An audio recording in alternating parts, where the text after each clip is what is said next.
कब है अक्षय तृतीया?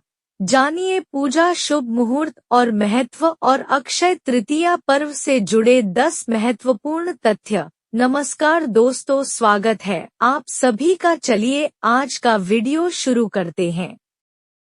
हिंदू धर्म में अक्षय तृतीया के पर्व का विशेष महत्व होता है। हिंदू मान्यताओं के अनुसार यह तिथि बहुत ही शुभ और महत्वपूर्ण मानी गई है। वैदिक पंचांग के अनुसार अक्षय तृतीया का पर्व हर वर्ष वैशाख माह के शुक्ल पक्ष की तृतीया तिथि को मनाया जाता है। अक्षय का अर्थ होता है जिसका कभी क्षय न हो या फिर जिसका कभी नाश न हो। इस तिथि को अबूझ मुहूर्त माना गया है, यानी इस तिथि पर किसी भी शुभ कार्य और मांगलिक कार्य को करने के लिए मुहूर्त का विचार नहीं करना पड़ता है। धार्मिक मान्यताओं के अनुसार इस शुभ पर्व पर किया जाने वाले दान पुण्य, पूजा पाठ, जाप तप और शुभ कर्म करने पर मिलने वाला फलों में कमी नहीं होती है। इस दिन सोने के गहने खरीदने और मां लक्ष्मी की पूजा करने का विशेष महत्व होता है। इस वर्ष अक्षय तृतीया का पावन त्योहार 10 मई को है।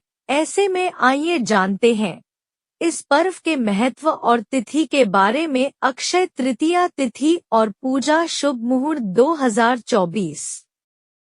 इस वर्ष अक्षय तृतीया का पर्व शुक्रवार 10 मई को मनाया जाएगा। वैदिक पंचांग के अनुसार वैशाख माह के शुक्ल पक्ष की तृतीया तिथि की शुरुआत 10 मई को सुबह 4:17 पर होगी। वहीं इस तृतीया तिथि का समापन 11 मई 2024 को सुबह 02:50 पर होगी। उदया तिथि के आधार पर 10 मई को अक्षय तृतीया का पर्व मनाया जाएगा। अक्षय तृतीया त्योहार पर मां लक्ष्मी और भगवान विष्णु की पूजा के लिए शुभ मुहूर्त सुबह 5:48 से लेकर दोपहर 12:23 तक रहेगा।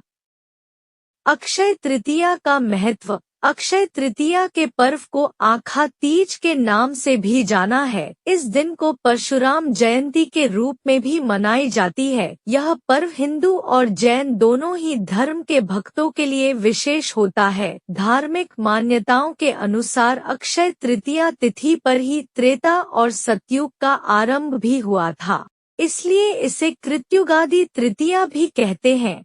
अक्षय तृतीया तिथि की अधिष्ठात्री देवी पार्वती हैं। इस पर्व पर स्नान, दान, जप, यज्ञ, स्वाध्याय और तर्पण आदि जो भी कर्म किए जाते हैं वे सब अक्षय हो जाते हैं। यह तिथि संपूर्ण पापों का नाश करने वाली और सभी सुखों को प्रदान करने वाली मानी गई है।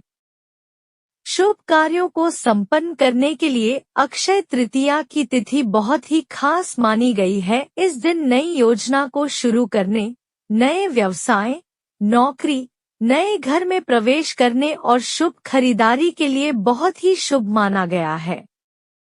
स्वयं सिद्ध अबूझ मुहूर्त है अक्षय तृतीया।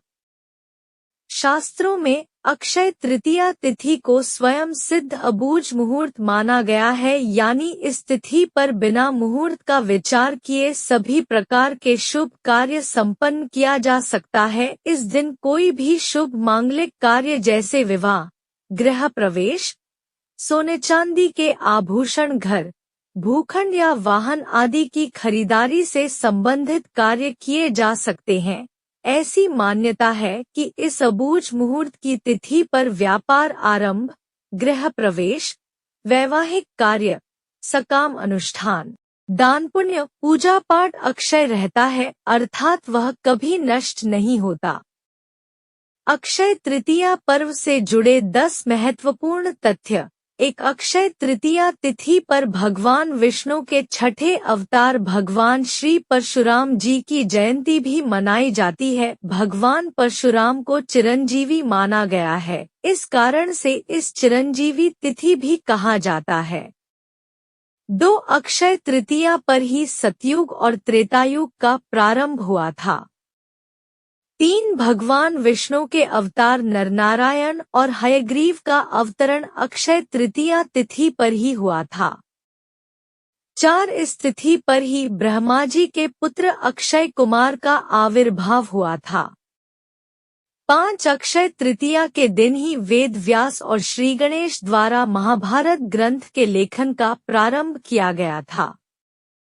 6 अक्षय तृतीया के पर्व के दिन ही महाभारत के युद्ध का समापन हुआ।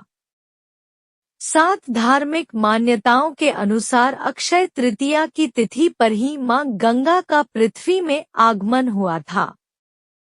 8 इस तिथि पर ही हर वर्ष श्री बद्रीनाथ के कपाट खोले जाते हैं। 9 अक्षय तृतीया तिथि पर ही वृंदावन के श्री बांके बिहारी जी के मंदिर में संपूर्ण वर्ष में केवल एक बार श्री विग्रह के चरणों के दर्शन होते हैं। 10 अक्षय तृतीया तिथि से ही उड़ीसा के प्रसिद्धि पूरी रथ यात्रा के लिए रथों के निर्माण का कार्य शुरू हो जाता है। अक्षय तृतीया व्रत और संपूर्ण पूजा विधि। हिंदू धर्म में सभी तिथियों में अक्षय तृतीया का विशेष तिथि माना गया है। अक्षय तृतीया सर्व सिद्धि मुहूर्तों में से एक मुहूर्त है। इस दिन भगवान विष्णु और मां लक्ष्मी की आराधना का विशेष महत्व होता है। अपने और परिवार की सुख समृद्धि के लिए व्रत रखने का महत्व होता है। अक्षय तृतीया पर सुबह जल्दी उठकर गंगा स्नान या घर में ही गंगाजल मिलाकर स्नान करके श्री विष्णु जी और मां लक्ष्मी की प्रतिमा पर अक्षत चढ़ाना चाहिए। फिर इसके बाद श्वेत कमल के पुष्प या श्वेत गुलाब, धूप, अगरबत्ती और चंदन इत्यादि से पूजा अर्चना करनी चाहिए। नैवेद्य के रूप में जौ, गेहूं या सत्तू, ककड़ी, चने की दाल आदि अर्पित करें। इस दिन ब्राह्मणों को भोजन करवाएं और उन्हें दान दक्षिणा करके उनका आशीर्वाद प्राप्त करें। ऐसे ही वीडियो के लिए चैनल को सब्सक्राइब करें। रोजाना मिलेगी नई जानकारी।